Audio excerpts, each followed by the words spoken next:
আসসালামু আলাইকুম। আজকে যে মাছটা আমি রান্না করব সেটা হচ্ছে সামুদ্রিক খল্লা মাছ। খল্লা মাছটা আগে আমি তেলের উপর ভেজে নেব। ভেজে নেওয়ার জন্য আমি একটা কড়াইতে মাছগুলো ছেড়ে মাছগুলো ভালোভাবে ভেজে নেব। এখানে একটা আনকমন মাছ, অনেকেই চিনে না। মাছটা খেতে অনেক সুস্বাদু, যেহেতু সামুদ্রিক মাছ।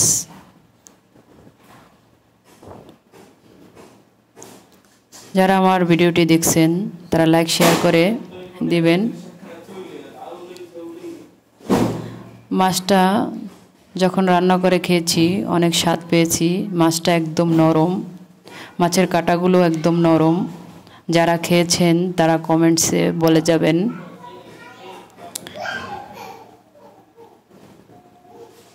মাছটা রান্না করতেও বেশি সময় লাগে না, অল্প সময়ের মধ্যে মাছটা রান্না করা যায়।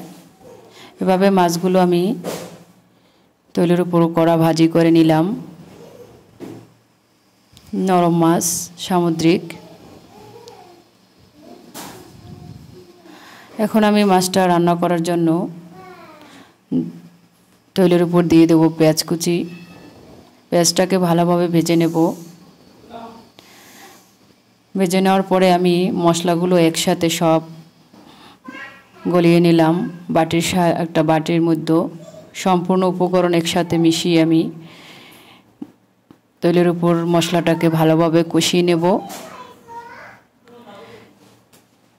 যখন কষানো হয়ে যাবে, তৈলাক্ত ভাব হবে, তখন মাছগুলো আমি কষানো মশলার উপর দিয়ে দেব। মাছটা যারা খান নাই তারা বাজার থেকে কিনে খাবেন। মাছটা অনেক স্বাদ। আমার ভিডিওটি যারা দেখছেন তারা লাইক শেয়ার করবেন, এবং যারা ইউটিউব থেকে দেখবেন তারা সাবস্ক্রাইব করে দিবেন। আর যারা ফেসবুক পেজ থেকে দেখবেন তারা ফলো দিয়ে পাশে থাকবেন। এই খল্লা মাছ রেসিপিটা বেশি বেশি শেয়ার করে দিবেন। মাছটা স্বাদ হওয়ার জন্য আমি কিছু কাঁচামরিচ দিয়ে ঢাকনা দিয়ে ঢেকে দিলাম 10 থেকে 15 মিনিট। অল্প সময়ে মাছটা রান্না করা যায়।